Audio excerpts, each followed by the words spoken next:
Assalamualaikum, salam sejahtera dan salam Malaysia Madani. Selamat datang ke podcast TV Meletup Sekolah Kebangsaan Kedah Bulu 2. Saya, Wan Muhammad Aish Mikail akan bersama anda sehingga akhir rancangan ini.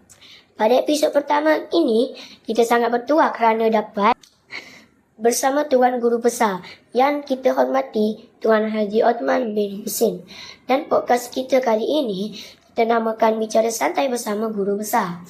Terima kasih GB kerana sudi bersama kami pada hari ini. GB, sudah berapa tahun agaknya GB telah bertugas di sekolah ini? Terima kasih Aisyah Mikail.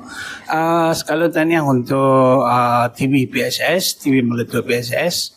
Baik, menjawab soalan yang diutarakan tu, ini merupakan tahun kelima lah saya di SK Kedah Bulu 2, menghampiri tahun kelima. Alhamdulillah, semuanya baik, semuanya terkawal dan semuanya cemerlang dan gemilang, insyaAllah. Oh, lama juga tu GB. Tapi macam baru je. Ya. Pada GB bertugas di sini, apakah kejayaan yang paling GB ingati yang telah diraih oleh sekolah kita? Sepanjang saya berada di SK Kedah Bulu 2 ini, berbagai kejayaan telah dicapai dan dikecapi oleh sama ada guru ataupun anak murid di sekolah ini.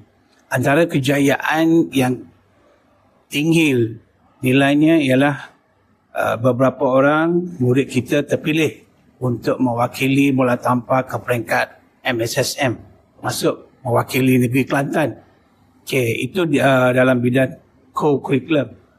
Bagi bidang akademik pula, kita berjaya mengurangkan pencapaian TP1 dan TP2 kepada hampir sifar, iaitu 90%, 94% murid kita berjaya melepasi TP3 dan ke atas. Itu merupakan antara kejayaan dalam kurikulum. Bagi pembentukan sesiah, saya rasa sekolah kita tidak mempunyai masalah disiplin yang ketara, yang berat nak dibandingkan dengan persekitaran lah. Alhamdulillah, berkat usaha guru-guru kita, sama ada penolakan, HEM dan sebagainya, termasuk dengan guru, kita berjaya membentuk insaniah yang diharapkan oleh Kementerian Pendidikan Malaysia. Manakala secara keseluruhannya, sepanjang saya berada di SK Kedah Bulu 2 ini, saya cuba mewujudkan environment persekitaran sekolah yang ceria, menarik. Kerana pada hemat saya, itulah merupakan kunci kepada keinginan seorang murid untuk hadir ke sekolah dalam suasana gembira, ceria, bersemangat dan rasa selamat.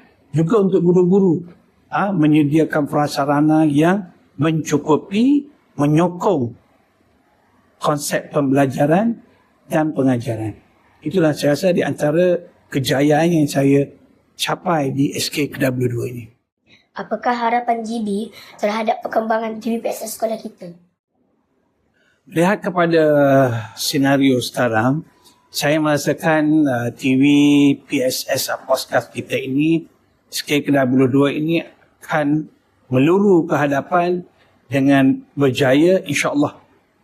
Itulah harapan saya dan ianya boleh dicapai dengan semangat di antara seluruh kru, termasuk dengan guru, penyelaras dan murid-murid. InsyaAllah kejayaan akan pasti milik kita, insyaAllah.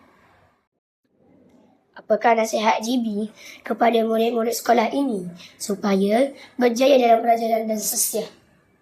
Khusus untuk murid-murid SK Kedah Bulu 2, pastikan anda hadir ke Pusat Sumber Sekolah Kebangsaan Kedah Bulu 2 di mana segala ilmu ada di PSS kita, dan gunakanlah secara maksimal.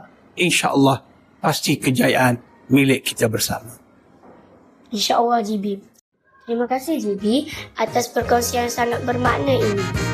Terima kasih juga kepada semua yang menonton podcast TV Meletup Sekolah Kebangsaan Kedah Bulu 2. Jumpa lagi di dalam episod seterusnya. Bye. Bye.